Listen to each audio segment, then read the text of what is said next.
selamat siang viewers Radio Solo TV. Kembali lagi bersama saya Manisa di Samber Nyawa Klopedia.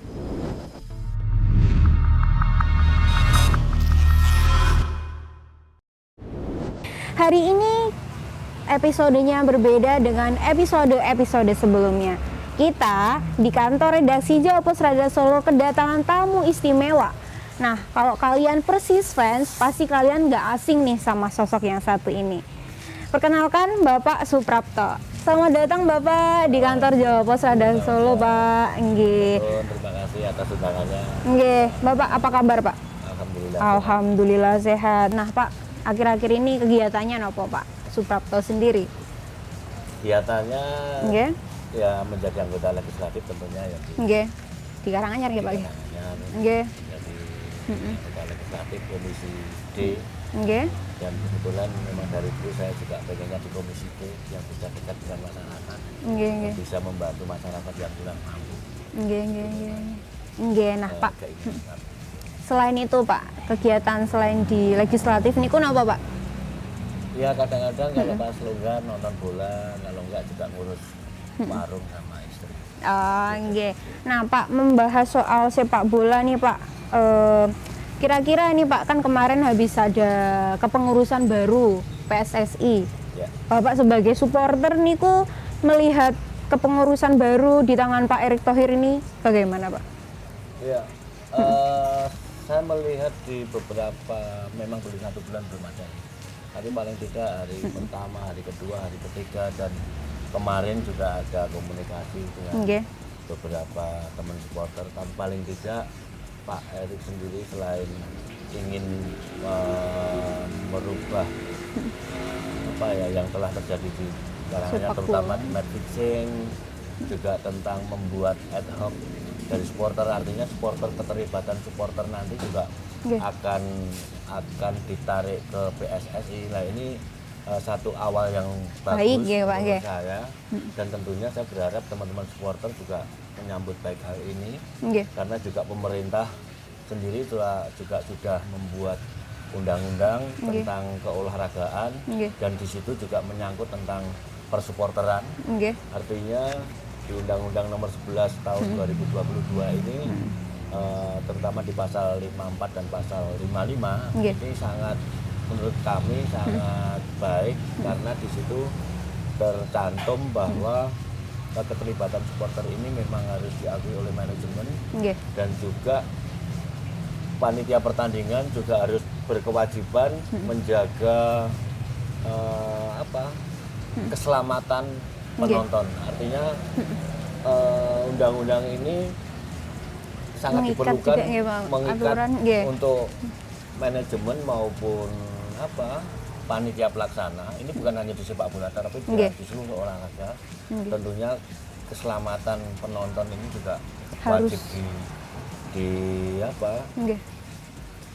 diatur oleh undang-undang. Nah ini memang undang-undang ini belum ada rancangan peraturan pemerintahnya. Harapan kita teman-teman supporter dimanapun berada tentunya bisa memberikan ke pemerintah masukan-masukan apa yang harusnya masuk di juklak juknis atau peraturan pemerintah nanti yang tentang Undang-Undang Nomor 11 ini.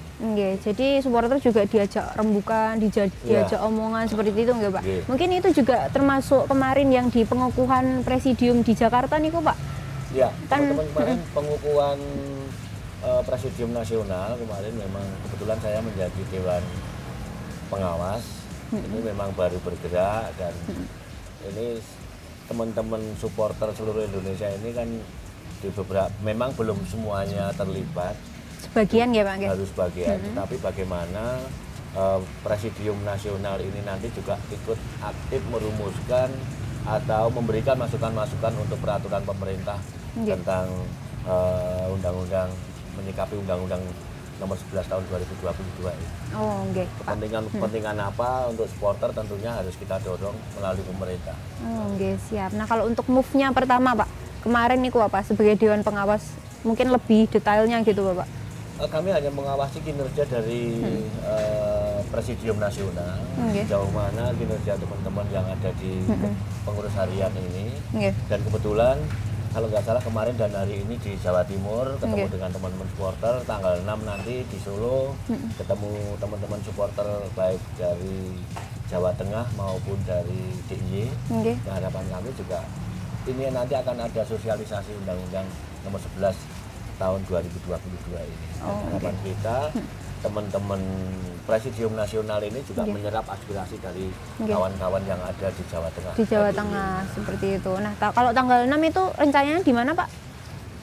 Kalau tidak salah kemarin saya melihat undangannya di rumah dinas wakil wali kota. Wali Solo. kota. Iya, Oh, nggih, siap. namanya Pak Teguh. Nanti itu kira-kira berapa, Pak?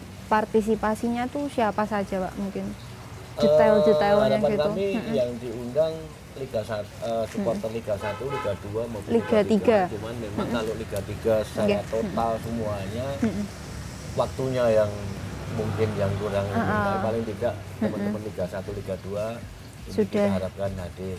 Juga termasuk Liga 3 yang berkesempatan hadir, monggo silakan. Oh, nggih. Nah, itu kan mungkin nanti perwakilan-perwakilan ya, Pak ya. Perwakilan tidak Yang semuanya datang. harus. Nggih, kalau semuanya enggak muat ya, Pak. Nah, Pak, kalau nanti kan otomatis perwakilan itu akan menyampaikan ke anggotanya masing-masing juga Ya, kan, Pak. harapan kita seperti itu. Jadi ada sosialisasi. Ada sosialisasi juga Nggih. pembinaan. Nah, di dalam undang-undang ini nanti tentunya peraturan pemerintah juga pembinaan tim atau klub Nggih. supporter ini kalau kita bicara di sepak bolanya Nggih. itu tentunya harus lebih banyak memberikan pendidikan tentang aturan main dan lain sebagainya. Nggih. Dan kerjasama antara supporter dan klub ini tentunya bisa lebih baik lagi daripada tahun-tahun yang dulu-dulu. Oh, nggih. Pak. Dan yang lebih saya suka lagi dengan Pak Erik ini Nggih. kayaknya sudah bekerja sama dengan Polri dan tentunya ini konsistensi yang harus dipegang untuk melawan match fixing ini karena sudah terlalu membudaya dan ini tentunya Pak Erik dan kepengurusannya mempunyai tantangan yang luar biasa, tapi apapun tantangannya ketika Pak Erik punya niat baik dan didukung oleh seluruh elemen yang ada, saya kira akan berjalan dengan baik. Oh, nggih. Sampai itu juga informasi yang kami terima mungkin memang baru dikonsep bagaimana nantinya pakai PAR gitu. Nggih, betul. Itu kan salah satu poin dari beberapa poin yang akan diwujudkan Pak Erik nggih, Pak nggih. Kalau menurut Bapak sendiri VAR itu sepenting apa sih, Pak? Ini sangat penting sekali karena di situ pola-pola permainan Nggih. misalnya ada match fixing akan terlihat. Nggih. Offset Jadi enggak atau ya, Pak ya. tidak, itu akan terlihat siapa wasit yang bermain di situ akan terlihat, pemain yang main-main dengan bandar judi juga akan terlihat, saya kira Nggih. nanti. Kan soalnya sampai beberapa pertandingan kemarin juga, Pak, di Persis niku itu pelatihnya juga menyinggung soal kinerja wasit niku, Pak. Iya. Kalau menurut Bapak sendiri kinerja wasit di Indonesia tuh bagaimana sih, Pak? Padahal sudah banyak komentar-komentar soal hal-hal miring seperti itu. Iya. Nah, ini kan karena kultur yang ada di PSSI selama ini. Nah, Nggih. tentunya ada reformasi yang luar biasa, bukan hanya reformasi, revolusi Nggih. di dalam internal PSSI ini. Saya kira kalau sudah ada revolusi dan tentunya wasit-wasit ini juga didorong untuk profesional karena kita melihat ketika di Instagram atau di Nggih. YouTube Pak Erik ke tempat salah satu wasit Nggih. sendiri kan juga selain menjadi wasit dia pekerjaannya hanya jualan ya di UMKM yang sangat-sangat kecil sekali. Nggih. Artinya honor wasit pun juga harus ditingkatkan bagaimana secara SDM dan honornya juga harus berimbang. Ketika wasit penerimaannya kecil, Nggih. bandar-bandar lebih senang Lebih mempermainkan di situ. Wasit juga Dan ya, yang Pak paling ya. utama lagi untuk komisi wasit ini juga harus diganti, jangan seperti kemarin-kemarin karena Nggih. kami melihat wasit yang tidak bisa diatur oleh PSSI nggak dipakai. Nah ini kan repot. Nggih, nggih, nggih, nggih. Padahal wasit bagus gitu misalnya. Yang Ini berkompeten juga, dan sebagainya seperti itu nggih, Pak punya nggih. integritas, kompeten, justru malah Nggak dipakai. Ini juga PR yang ada di kepengurusan sekarang ini. Nah, Pak, membahas soal supporter nih, Pak. Kan kemarin ada kejadian yang sangat memilukan, Pak, di Malang, nggih. Ratusan nyawa melayang seperti itu, Pak. Sekarang melihat supporter di Indonesia setelah kejadian tersebut bagaimana, Pak Suprapto? Oke. Kita ini negara besar, negara yang punya kultur persaudaraan, gotong royong yang luar biasa. Dan tentunya Nggih. teman-teman supporter ini berani membuat style kultur Perubahan.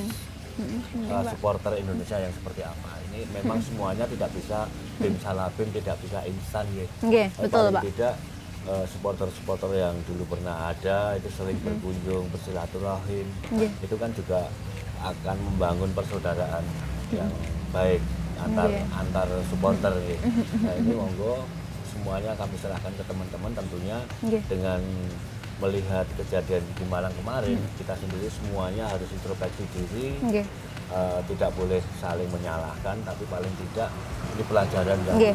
sangat, Sangat berharga. sekali, dan jangan sampai sepak bola ini membawa korban nyawa lagi. Ini Nggih. harapan kami, karena sungguh-sungguh menyakitkan sekali kalau Nggih. sepak bola harusnya Hiburan ya, Pak. seneng-seneng Nggih. kebahagiaan kita Seru bersama. gitu ya, Pak, malah. Tapi tiba-tiba malah menjadikan membawa korban-korban nyawa kan juga enggak baik. Nggih, cukup disayangkan nggih, Pak, nggih. Betul. Tapi- Tapi saya melihat dengan kejadian kemarin Nggih. juga ada sisi positifnya, sehingga Nggih. teman-teman di Solo dengan Jogja, dengan Sleman dan beberapa supporter-supporter yang komplek Saling, bisa saling akrab lagi, dan Nggih. harapan kami ini nanti juga konsisten seperti itu dan Nggih. berkembang menjadikan satu supporter yang Nggih. berbudaya, Nggih.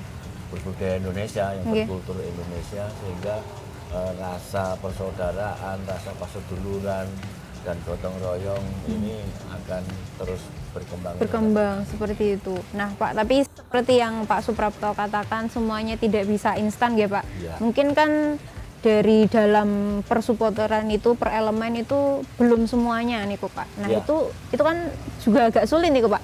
Itu bagaimana, Pak? Caranya mungkin. Justru itu makanya marilah kita bersama-sama, semuanya juga harus mawas diri, harus Nggih. berani introspeksi terhadap dirinya masing-masing. Nggih.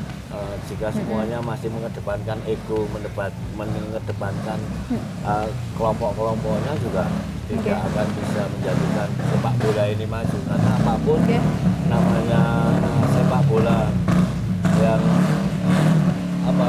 mau mengarah ke industri ini kan tentunya juga supporternya ya harus fan-fan nggak suka Kerusuhan seperti itu baik ya, Pak di ya. dalam stadion maupun Nggih. Tapi sekarang cen-cen di Pasopati niku ya juga sampun buatan nganu nggih, Pak. Nggih. gimana? Kalau cen-cen di Pasopati kayak yang dulu mungkin udah berubah banget gitu. Ya tentunya can-can bukan hanya di Pasopati, di supporter manapun yang provokatif, yang Iya. Siwar gitu-gitu mungkin, ya itu, Pak. yang provokatif nggak usah lah, apalagi sampai istilahnya mengejek masalah ras pejabat kan sampai lah. Nggih, nggih, Ya, nggih, karena nggih. ini juga FIFA maupun PSSI juga marah lagi. Dan harapan kami nanti Nggih. di PSSI sendiri juga ketika memberikan sanksi atau hukuman juga konsisten. Selama Nggih. ini saya melihat PSSI tidak konsisten dalam memberikan hukuman, baik itu ke supporter maupun ke pemain dan klub. Nggih, nggih, nggih. Jadi sekarang ini harus lebih tegas dan lebih Iya. konsisten seperti itu ya, Pak ya. Iya. Contohnya mungkin Bapak. Nah, contohnya, Konsistennya itu seperti apa, Pak? Ya kalau kita mencontohkan di luar Solo kan nggak Nggih, enak. nggih, di Dulu Solo. Nggih. Persis pernah dapat hukuman Nggih.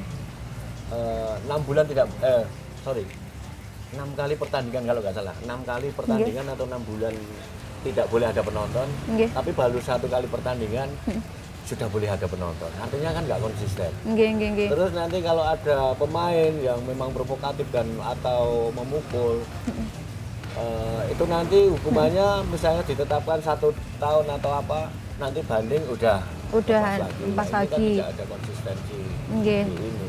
Kayaknya